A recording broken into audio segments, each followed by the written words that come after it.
Iris Loves! Welcome to my Purple Iris channel. In today's video, I'm going to have a makeup demo and first impression of the product that I received from Coastal Scents. And sinendan nila ako ng one of their eyeshadow palette. And ang pangalan nito is Revealed Matte Eyeshadow. And according sa kanilang website, which is www.coastalscents.com, I'm going to post their link down in the description box. It costs $19.95. This is how the packaging looks like. I think this is made out of a high-quality cardboard. Wala nga lang siyang salamin, pero dahil doon, it is very lightweight and travel-friendly. And guys, look at the shades. I am very excited when I saw the shades kasi pwede mo siyang matransition to day and night makeup look. Talagang magagamit mo sila. Walang tapon na shades talaga. So, ito yung itsura ng lahat ng mga shades. And I'm also going to provide you yung swatches nila mismo dito sa back of my hand.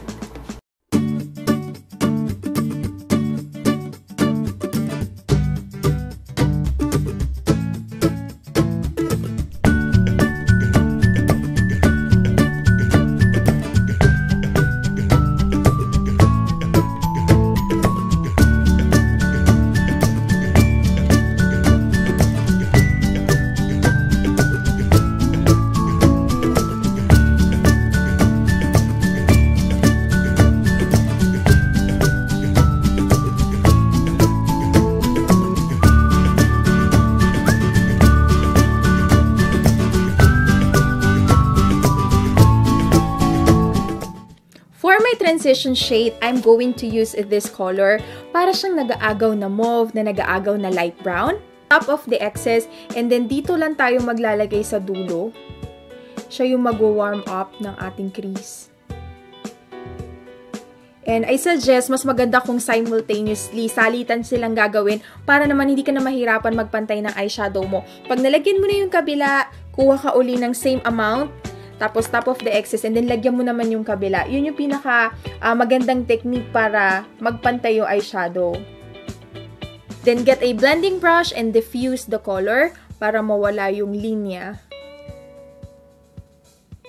I'm going to get a smaller brush and I'm going to dip it in this caramel brown na kulay. Tapos, top of the excess, and then dito tayo uli magfo-focus sa pinakadulo. Siya yung magpapalalim mo lalo ng ating talukap.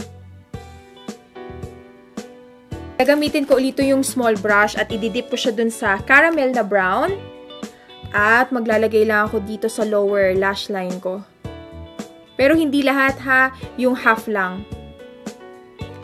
Ito naman yung magpapa-smoky ng look. Ito na yung magbibigay ng pop of color. Let us use yung reddish na brown. Lagay lang natin siya uli dito sa may dulo. Patong-patong lang, tas blend, patong blend. Next shade naman is yung ma-plum. And then dito pa rin natin siya ilalagay sa dulo para mas maganda yung pagka-ombre ng smoky look natin. Pero this time, hindi na natin ilalagay dito hanggang gitna. Talagang sa dulo lang natin siya ilalagay. Circular lang, ganun-ganun lang.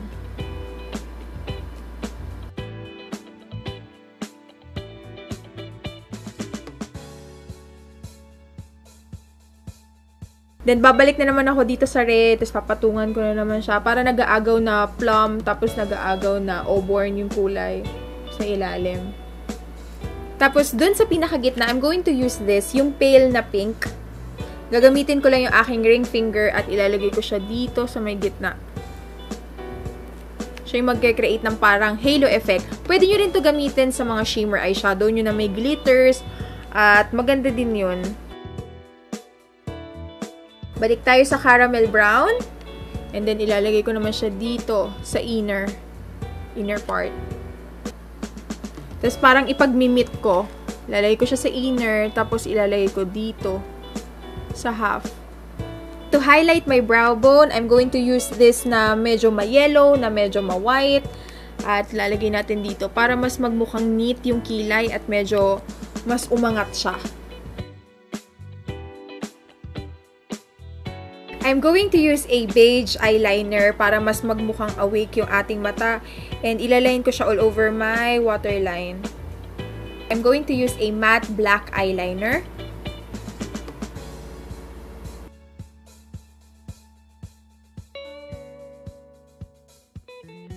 tapos na tayo sa eyeliner and naisipan kong magdagdag pa ng kaunting purple kasi halos hindi na nakikita eh. Dito lang sa dulo.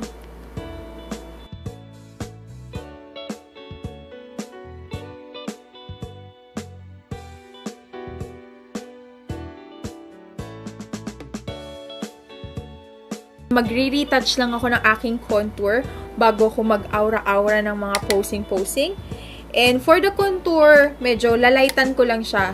Kasi soft looking lang naman yung ating eyes. Ano siya eh, yung na-create ko is smoky siya, pero at the same time girly. Huwag natin kalimutan ng highlight.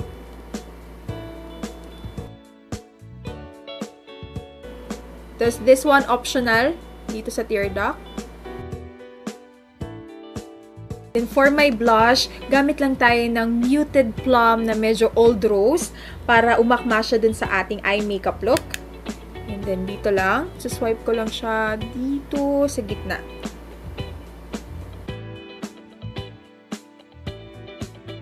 And for my lips, gagamit ako ng medyo ma-pinkish na nag-aagaw na mauve para sa aking lips, para mag-complement din sa ating eye makeup look.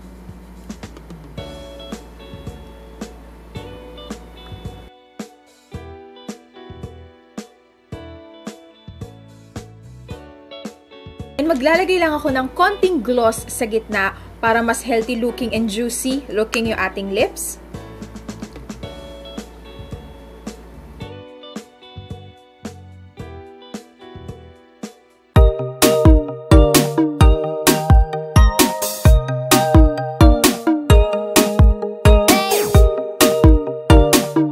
So there you go guys, ito na yung ating finished makeup look. And tatawagin ko tong smoky, pero fresh at pag-girly. Oh, taray! Pwede pa rin tayo mag-sport ng smoky eye makeup look na hindi naman sobrang heavy na pang malakasan lang, pang gabi lang. Ito kahit day event, caring-carry pa rin kasi ang girly niya. Tignan guys, look at that. And papayag ba naman ako na ako lang yung makaka-experience ng ganda ng Revealed Matte Palette na to from Coastal Scents? Of course, guys, I'm going to give away a brand new palette para sa inyo. So, ito siya, guys. Ito po. Brand new po siya. Sealed and brand new. Ano-ano nga ba ang mechanics para magkaroon po tayo ng chance manalo nitong palette na ito? First is you need to be subscribed on my channel. Just click the red button na sinasabi subscribe dyan down in the description box.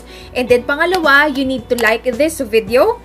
And last but not the least, ang pangatlong mechanics po ay just comment down below kung ano ba yung favorite nyong ginagawa tuwing tag-ulan dahil tag-ulan na ngayon. Go guys! Good luck! Thank you po sa lahat ng sasali. Maraming salamat sa panonood. Sana ay na-enjoy nyo yung ating makeup look for today and kita-kits sa susunod na video. Ingat guys! Bye! Up here!